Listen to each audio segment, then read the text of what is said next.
But now I think development's also being shown in that Welsh side.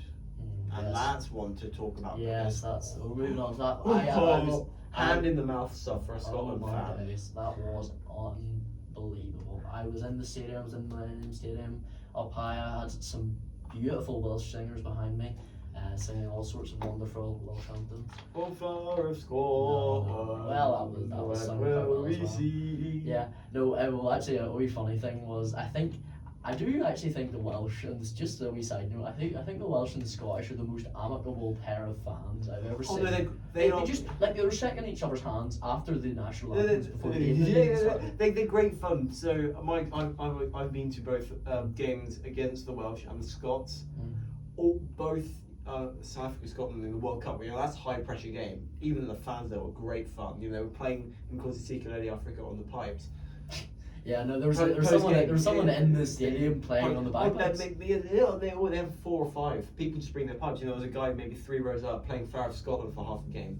Great fun, part of the experience. But then the Welsh fans in the stadium, I've met so many nice, friendly Welsh fans.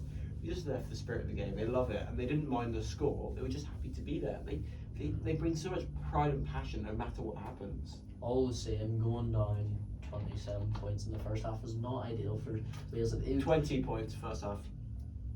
Yeah, but it was made, 20 in the first half, 27 by the 45th minute when Johan van der Merwe did what he always does. He did that to England last year. I watched that at one of my dad's friend's house, trying to hide the fact that I was supporting the Scots. But when you saw that come through from Dewey, I just saw it again. I just saw Russell make the break and that beautiful little pop pass. Yeah, just ran and it's just, you're not going to stop. You can't stop. You cannot stop. 6'5". You know what it reminded me of? It reminded me of the New Zealand-Ireland game where Will Jordan just burned Johnny Sexton and Thomas Williams just had absolutely no chance of stopping him. So yeah, the Scotland were fantastic for the first 50 minutes.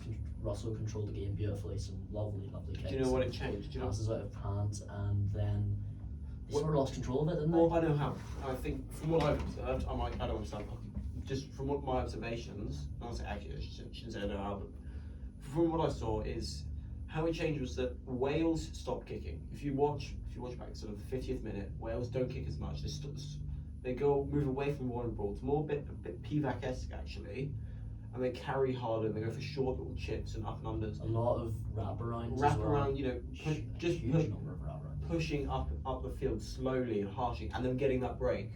And in that time, Scotland's discipline would fail because they were desperate. Now, where Scotland were making ground in the first half and in that start of the second was the kicking game. And if you watch pretty much every single battle this year, and for those who don't really enjoy kicking, it's really worth watching them because both kicking battles were amazing. I think throughout the whole game, the kicking battles were very good. I think Russell showed his class in the first half. But even then in the second half, when there was a rare kicking battle, Russell was pushing the Welsh back maybe 20 or 30 metres, up to 40 metres each run. And that's when teams start to make mistakes because they're just under pressure continually because they aren't making a game. They're making net losses every single time they boot the ball. When Wales were holding it, they were just running and pushing. Scotland would give away a penalty or something, or they make a mistake, and that gave Wales a chance to attack. The Welsh maul was really, really strong, especially when the subs came on. Very level-headed, especially for a young side. And when Scotland played so badly with 14, I think that was also something we need to highlight, is that with 14 men, Scotland were just they were a bit lackluster in that second half. And have they showed their weakness there? I mean, obviously they controlled the game superbly for the first 45 minutes was textbook, everything you want from Scotland, just controlling the game. And then it just turned and Wales just got their tails up, and then just whatever Scotland could not do anything. Wales were just in a perfect just sort of state of flow. They were just moving the ball from side to side. Megan Langregs, this crowd was up. There was Welshmen singing behind me. I felt like the perfect storm almost. And honestly, I think the introduction of Thomas Williams and Ron Lloyd at the halfback to replace Gareth Davis and Sam Costello really changed sort of the emphasis. I mean, Thomas Williams, obviously he's a different sort of type of player than Gareth Davis. He's maybe perhaps a wee bit more dynamic, a wee bit sort of he plays on the front foot, doesn't he? Oh no, he definitely loves to run the ball. He doesn't. He's very much against just kicking out the hand. He loves sniping. He loves to just put it through, put pressure on the defense by attacking, rather than try and force an attack through and up and under. And I think, you know, when you look at the Welsh line speed, Rio Dyer had an incredible game. Superb. But then Tuipulotu from Scotland, he had a good game. When you watch his tackles, he was hard to manage for the Welsh defence, even in those desperate moments. And to be fair to the Scots, when they did start to hold up and everything was going wrong for them in that final 10, it just looked like it was only going one way. You know, after that, especially after that fourth score. Sorry, especially after that fourth score went down, it looked like it was. But then Scotland just clicked. 15, even with 14, then the 15th man came back on, and then they just started pushing. They were very unlucky not to get the try at the end. I thought, you know, what counts for the grass? That's a big debate for a later date. But I thought they pushed so well in that final 10. They just hunkered down. They kept their calm, which is something they haven't done in the past, and that's cost them games. You know, being the big chokers, that's what I was very worried about. And then they managed to sort of break that curse. They held their line, and they just pushed and pushed and pushed up until the end. And you know, good signs I think for both teams. England, they're gonna have to worry about that Welsh team. They are indeed. I think the spirit and the character of that Welsh side and the rugby that they played and their line-out was very impressive. We got over for a couple of scores there. Although the first half they were stolen quite badly.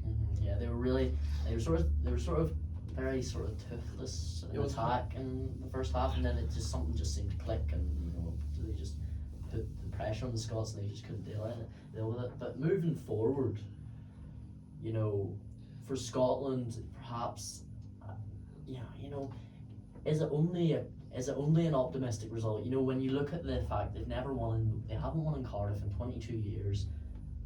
Is it only a positive that they won this game, even despite the circumstances of them nearly choking the game?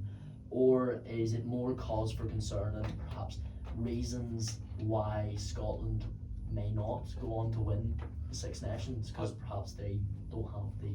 I think it's like France again. There's causes for concern. There's also a lot of optimism to go into that, because if you can repeat your first half performances and you get that nailed down, same with Italy. As soon as you start to get those first half performances carrying into the second, and not sort of having that break of 20 minutes where the other team just scores and scores and scores, you can keep that 80 minutes worth of the same sort of rugby and winning matches, and that's what's going to win you a championship, and that's what Ireland do so well.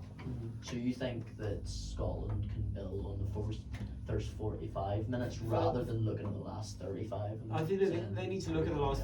They need to look at the last. I think they need to look at the sort of the 20 between the 45th to the 75th or the 65th sort of time, because then it started to turn again. You know, the 70th minute onwards, they were hunkering down and they were playing so well. You know, they got back into their stride and they were just pushing and pushing and pushing.